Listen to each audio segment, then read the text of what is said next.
नमस्कार साथियों। एक महान रहस्य प्रकट होता है, जिसके भी पास है उसे अधिक दिया जाएगा और वह समृद्ध होगा।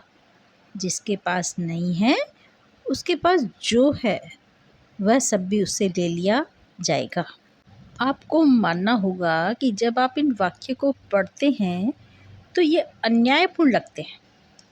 ये एक तरह से ऐसा कहने जैसा लगता है कि अमीर लोग ज़्यादा अमीर बनेंगे और गरीब लोग ज़्यादा गरीब।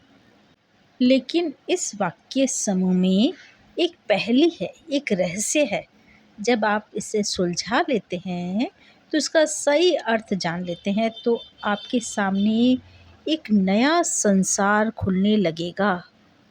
इस गुत्थी का जवाब सदियों तक बहुत से लोगों के लिए अबुझ रहा है और इसका जवाब एक शब्द में छिपा हुआ है, कृतज्ञता, ग्रेटिट्यूड।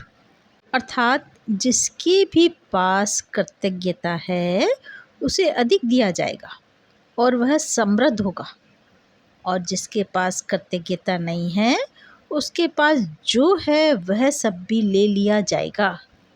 छिपे हुए शब्दों को उजागर करते ही जटिल वाक्य समूह आईने की तरह एकदम साफ हो जाता है।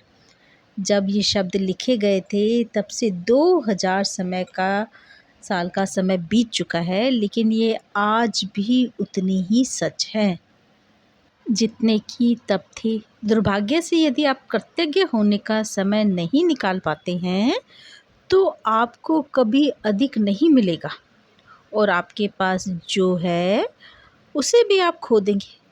कृतज्ञ होने पर जो जादू हो सकता है उसका वादा इन शब्दों में है, यदि आप कृतज्ञ हैं तो आपको अधिक दिया जाएगा और आप समृद्ध होंगे। कुरान में भी कृतज्ञता का वादा इतनी ही प्रबलता से किया गया। और याद रखो, जब खुदा ने घोषणा की कि यदि तुम कृतज्ञ हो तो तुम्हें ज़्यादा दूंगा, लेकिन यदि तुम कृतज्ञ हो तो मेरा दंड सचमुच गंभीर होगा।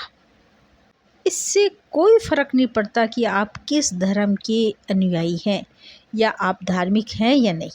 पवित्र बाइबल और कुरान के ये शब्द आप पर और आपके जीवन पर हमेशा लागू होते हैं। ये विज्ञान और सृष्टि के एक मूलभूत नियम को बता रहे हैं। अर्थात यूनिवर्स ने जो भी चीज़ें आपको दी है उसके लिए कृतज्ञ होने का समय निकालिए। यदि आप कहते हैं मेरे पास समय नहीं है तो ये आपकी सबसे बड़ी भूल है। कृतज्ञ होने के लिए भी आपको समय निकालना पड़ेगा और एक एक चीज़ के लिए आपको ग्रेटिट्यूड करना होगा। जो यूनिवर्स ने सुबह से लेके रात तक आपको एक दिन के अंदर इतनी सारी चीज़ें देते हैं, तो क्या आप कृतज्ञ होने के लिए समय नहीं निकाल सकते? ये सारी बातें मुझे एक रहस्यमय बुक जिसका नाम है द मैजिक बुक से पता चली। Thank you so much Rhonda Byrne, इतनी अच्छी बुक लिखने के लिए। Thank you.